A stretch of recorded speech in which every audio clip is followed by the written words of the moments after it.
लूका रचित सुसमाचार अध्याय 19। वह यरीहो में प्रवेश करके जा रहा था।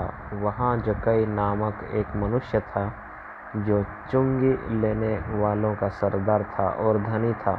वह यीशु को देखना चाहता था कि वह कौन सा है, परंतु भीड़ के कारण देख न सकता था क्योंकि वह नाटा था। तब उसको देखने के लिए वह आगे दौड़कर एक गुलर के पेड़ पर चढ़ गया, क्योंकि यीशु उसी मार्ग से जाने वाला था। जब यीशु उस जगह पहुंचा तो ऊपर दृष्टि करके उससे कहा, हे जक्कई, झट उतरा, क्योंकि आज मुझे तेरे घर में रहना अवश्य है। वह तुरंत उतरकर आनंद से उसे अपने घर ले गया। यह देखकर सब लोग कुड़कुड़ा कर कहने लगे, वह तो एक पापी मनुष्य के यहाँ जा उतरा है। जक्कई ने खड़े होकर प्रभु से कहा, हे प्रभु, देख, मैं अपनी आधी संपत्ति कंगालों को देता हूँ, और यदि किसी का कुछ भी अन्याय करके ले लिया है तो उसे 4 गुना फेर देता हूँ। तब यीशु ने उससे कहा, आज इस घर में उद्धार आया है, इसलिए कि यह भी अब्राहम का एक पुत्र है, क्योंकि मनुष्य का पुत्र खोए हुओं को ढूंढने और उनका उद्धार करने आया है। जब वे ये बातें सुन रहे थे तो उसने एक दृष्टांत कहा, इसलिए कि वहाँ यरूशलेम के निकट था और वे समझते थे कि परमेश्वर का राज्य अभी प्रकट होने वाला है। अतः उसने कहा, एक धनी मनुष्य दूर देश को चला ताकि राजपद पाकर लौट आए। उसने अपने दासों में से 10 को बुलाकर उन्हें 10 मुहरें दी और उनसे कहा, मेरे लौट आने तक लेन देन करना। परंतु उसके नगर के रहने वाले उससे बैर रखते थे और उसके पीछे दूतों के द्वारा कहला भेजा, हम नहीं चाहते कि यह हम पर राज्य करे। जब वह राजपद पाकर लौटा तो ऐसा हुआ कि उसने अपने दासों को, जिन्हें रोकड़ दी थी, अपने पास बुलवाया ताकि मालूम करे कि उन्होंने लेन देन से क्या क्या कमाया। तब पहले ने आकर कहा, हे स्वामी, तेरी मुहर से 10 और मुहरें कमाई हैं। उसने उनसे कहा, धन्य है उत्तम दास, तो बहुत ही थोड़े में विश्वास योग्य निकला, अब 10 नगरों पर अधिकार रख। दूसरे ने आकर कहा, हे स्वामी, तेरी मुहर से 5 और मुहरें कमाई है। उसने उससे भी कहा, तू भी 5 नगरों पर हाकिम हो जा। तीसरे ने आकर कहा, हे स्वामी, देख, तेरी मुहर यहाँ है, जिसे मैंने अगोछे में बांध रखा था, क्योंकि मैं तुझसे डरता था, इसलिए कि तू कठोर मनुष्य है, जो तूने नहीं रखा उसे उठा लेता है, और जो तूने नहीं बोया उससे काटता है। उसने उससे कहा, हे दुष्ट दास, मैं तेरे ही मुँह से तुझे दोषी ठहराता हूँ। तू मुझे जानता था कि कठोर मनुष्य हूँ, जो मैंने नहीं रखा उससे उठा लेता, और जो मैंने नहीं बोया उसे काटता हूँ। तो तूने मेरे रुपये सराफों के पास क्यों नहीं रख दिए कि मैं आकर ब्याज समेत ले लेता। और जो लोग निकट खड़े थे, उसने उनसे कहा, वह मुहर उससे ले लो, और जिसके पास 10 मुहरें हैं उससे दे दो। उन्होंने उससे कहा, हे स्वामी, उसके पास 10 मुहरें तो है। मैं तुमसे कहता हूँ कि जिसके पास है उसे दिया जाएगा, और जिसके पास नहीं है उससे वह भी जो उसके पास है ले लिया जाएगा। परंतु मेरे उन बैरियों को, जो नहीं चाहते थे कि मैं उन पर राज्य करूं, उनको यहाँ लाकर मेरे सामने घात करो। ये बातें कहकर वह यरूशलेम की ओर उनके आगे आगे चला। जब वह जैतून नामक पहाड़ पर बेतफगे और बेतनिया के पास पहुंचा तो उसने अपने चेलों में से 2 को यह कह के भेजा, सामने के गांव में जाओ, और उसमें पहुंचते ही एक गदही का बच्चा, जिस पर कभी कोई सवार नहीं हुआ बंधा हुआ तुम्हें मिलेगा, उसे खोल कर ले आओ। यदि कोई तुमसे पूछे कि क्यों खोलते हो, तो यह कह देना कि प्रभु को इसका प्रयोजन है। जो भेजे गए थे उन्होंने जाकर जैसा उसने उनसे कहा था वैसा ही पाया। जब वे गधे के बच्चे को खोल रहे थे तो उसके मालिकों ने उनसे पूछा, इस बच्चे को क्यों खोलते हो? उन्होंने कहा, प्रभु को इसका प्रयोजन है। वे उसको यीशु के पास ले आए और अपने कपड़े उस बच्चे पर डालकर यीशु को उस पर बैठा दिया। जब वह जा रहा था तो वे अपने कपड़े मार्ग में बिछाते जाते थे। निकट आते हुए जब वह जैतून पहाड़ की ढलान पर पहुंचा तो चेलों की सारी मंडली उन सब सामर्थ के कामों के कारण जो उन्होंने देखे थे आनंदित होकर बड़े शब्द से परमेश्वर की स्तुति करने लगी। धन्य है वह राजा जो प्रभु के नाम से आता है, स्वर्ग में शांति और आकाश मंडल में महिमा हो। तब भीड़ में से कुछ फरीसी उससे कहने लगे, हे गुरु, अपने चेलों को डांट। उसने उत्तर दिया, मैं तुमसे कहता हूँ, यदि ये चुप रहे तो पत्थर चिल्ला उठेंगे। जब वह निकट आया तो नगर को देखकर उस पर रोया और कहा, क्या है भला होता कि तू ही इसी दिन में कुशल की बातें जानता, परंतु अब वे तेरी आँखों से छिप गई है, क्योंकि वे दिन तुझ पर आएंगे कि तेरे बैरी मोर्चा बांधकर तुझे घेर लेंगे और चारों ओर से तुझे दबाएंगे और तुझे और तेरे बालकों को जो तुझ में है मिट्टी में मिलाएंगे और तुझ में पत्थर पर पत्थर भी न छोड़ेंगे, क्योंकि तूने उस अवसर को जब तुझ पर कृपा दृष्टि की गई न पहचाना।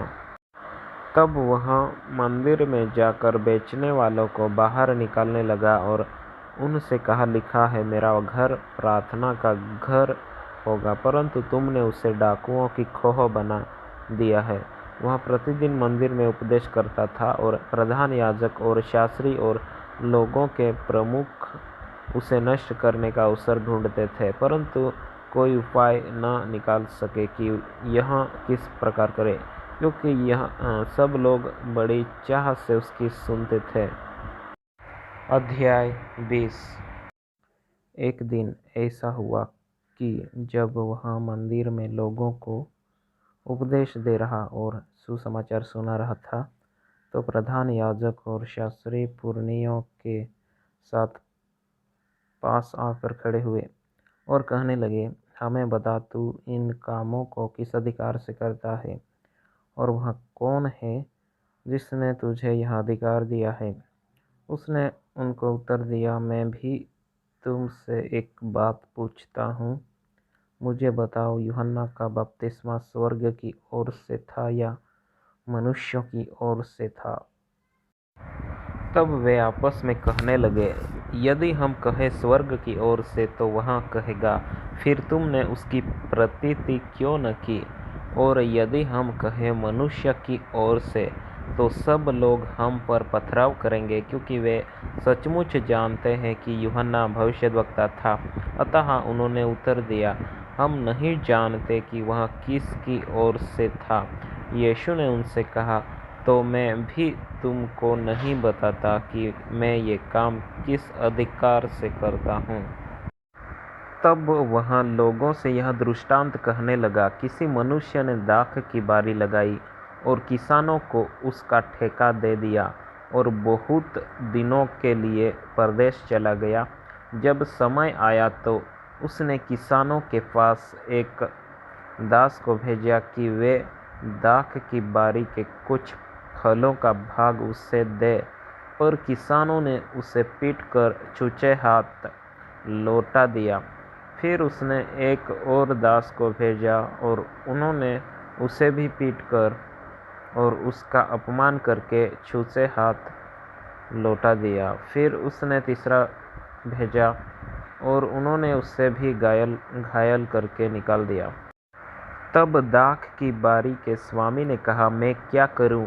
मैं अपने प्रिय पुत्र को भेजूंगा, संभव है वे उसका आदर करें। जब किसानों ने उसे देखा तो आपस में विचार करने लगे, यह तो वारिस है, आओ हम इसे मार डालें कि मीरा हमारी हो जाए। और उन्होंने उसे दाख की बारी से बाहर निकाल कर मार डाला। इसलिए दाख की बारी का स्वामी उनके साथ क्या करेगा? वह आकर उन किसानों को नष्ट करेगा और दाख की बारी दूसरों को सौंपेगा।